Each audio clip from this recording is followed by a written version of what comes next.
Hello everyone, सगळ्यांना माझ्याकडनं नमस्ते. तर माझ्यासोबत आहेत आता मंगेश पवार. ठीक आहे, तर एक शॉर्टमध्ये मी त्यांचं इंट्रोडक्शन देते. हे लवकरच अपकमिंग होणारे रील स्टार नक्की आहेत आणि त्यांचे प्रयत्न त्या दिशेने खूप छान चालू आहेत. ते रील्स ज्या पद्धतीने टाकत असतात मंगेश पवार त्यांच्या ID वरती, तुम्हाला मी ही जी स्टोरी टाकेल ना इंस्टावरती त्यासोबत ID पण त्यांचा मेन्शन करेल. ठीक आहे, ते खूप ॲक्टिव्ह आहेत. ॲक्च्युअलमध्ये रिअल लाईफमध्ये खूप जास्त शाय आहेत, खूप जास्त लाजाळू आहेत. पण त्यांनी एका शॉर्ट फिल्ममध्ये रोल केला जो खरंच खूप जास्त म्हणजे काबिल तारीफ म्हणतो ना आपण, खूप कौतुकास्पद आहे. कारण का त्यांनी काहीतरी नवीन ट्राय केलं. तर आपण त्यांच्याकडनं थोडंसं जाणून घेऊयात की त्यांचा कसा एक्सपिरियन्स राहिला या सगळ्या बाबतीमध्ये. ठीक आहे, ओके. हॅलो मंगेश जी. हॅलो. कैसे हो आप? मी मस्त मजेत. अच्छा, तर मला सांगा की ऍक्टिंग बद्दलचं तुमचं काय मत आहे, म्हणजे ऍक्टिंग काय म्हणणं आहे तुमचं ऍक्टिंग याबद्दल? तसं लहानपणापासून मला ॲक्टिंगची आवड आहेच म्हणा. तसं असं पण मी रील बनवतो, पण दुसऱ्याच्या आवाजात असं रील काहीतरी ट्राय करतो. पण जेव्हा तो म्हणले नाही शॉर्ट फिल्म आपल्याला काहीतरी बनवायचं आणि तू ट्राय करशील का, मग चला म्हटलं काहीतरी आपल्याला काहीतरी वेगळा पॅटर्न, असं काहीतरी आपल्या मनातलं काहीतरी इच्छा पूर्ण होते 4 मिनिटासाठी ट्राय करायला काय हरकत आहे. ठीक आहे बघू म्हटलं. मग तशी तू स्क्रिप्ट पण तयार केलेली होती. आता जमल तसं काय आपण शॉर्ट फिल्म तर थोडे तरी आपले काही हे असं काय छोटासा तरी आहे ना, त्याच्यामुळं ठीक आहे म्हटलं बघू ट्राय करायला काय हरकत आहे, म्हणून रेडी झालो मी त्या शॉर्ट फिल्मसाठी तुमच्या. तर तुम्ही आता सगळ्यांनी जस्ट ऐकलं की त्यांनी फक्त म्हणजे लिपसिंग वगैरे करणं इंस्टावरती हे केलं.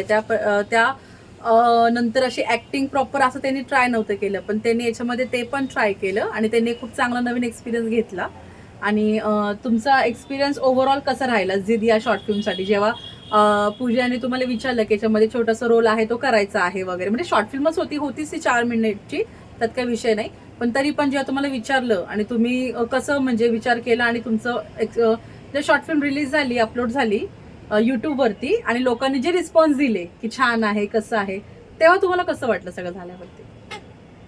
असं की बरेच जणांनी विचारलं की बाबा काय काहीतरी नवीन तू ट्राय करतो आणि शॉर्ट फिल्म आणि असं काय येणार आहे की आम्हाला बघायचं आहे आणि तू लिंक शेअर कर, असं बऱ्याच जणांनी विचारले. जसं काही मोठा कुठला मूवीमध्ये मी काम करते असं बऱ्याच जणांना वाटलं. आणि ते असं जिद नाव असं की सगळ्यांना वाटत वरे काय असणार आहे त्याच्यामध्ये, असं सगळेजण विचारत होते. आणि परत मी पण म्हटलं काय काय बरं. आणि या बाबतीमध्ये तुमचं म्हणजे घरच्यांकडून किंवा भाऊ बहीण वगैरे यांची काय रिॲक्शन होती जेव्हा त्यांनी बघितलं की हा माझा भाऊ, माझा हा दादा किंवा अरे हा माझा मुलगा, अरे यांनी काहीतरी असं नवीन काहीतरी टाकलेलं दिसतं इंस्टावरती किंवा हा. युट्यूबवरती?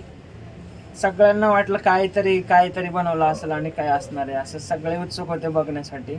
आणि मला काही त्याची प्रॅक्टिस पण नव्हती, तरी पण मी ते पूजा म्हणल्यामुळं ते तसं तुझ्यातली टॅलेंट काहीतरी बाहेर काढ आणि तू बघ ट्राय कर, छोटीशी स्क्रिप्ट आणि प्रयत्न करतो येईल तुला म्हणल्यामुळं मग ठीक आहे म्हटलं. ते ना स्क्रिप्ट पण तयार ठेवली होती आणि थोड्याच वेळात ते प्रॅक्टिस पण केली आणि ट्राय पण केला आणि सुरुवातीला काहीतरी केलं आयुष्यात पहिल्यांदा. काहीतरी नाही, तुम्ही भरपूर काही केलं. आणि येस, थँक्यू सो मच. तुम्ही तेवढं म्हणजे तेवढं ऐकलं आणि मनापासून केलं. म्हणजे असं नाही की मी त्यांना सांगितलं आणि ते असं खूप नाही का त्यांनी म्हणजे खूप जास्त विचार केला, नाही. त्यांनी ट्राय खूप फास्ट केलं, लगेच केलं आणि त्याचा प्रयत्न पण त्यांनी करून दाखवला. म्हणजे म्हणजे म्हणून आपले कम्फर्ट झोनच्या बाहेर गेले ते आपल्या, जे त्यांनी कधी केले नव्हते. म्हणजे इंस्टावरती लिपसिंग करणं एक वेगळा भाग असतो, पण ॲक्च्युअलमध्ये आपण ऍक्टिंग करताना बोलणं एक वेगळा भाग असतो, जे त्यांनी खूप छान ट्राय केला. तर मला तुमचं खूप जास्त कौतुक आहे.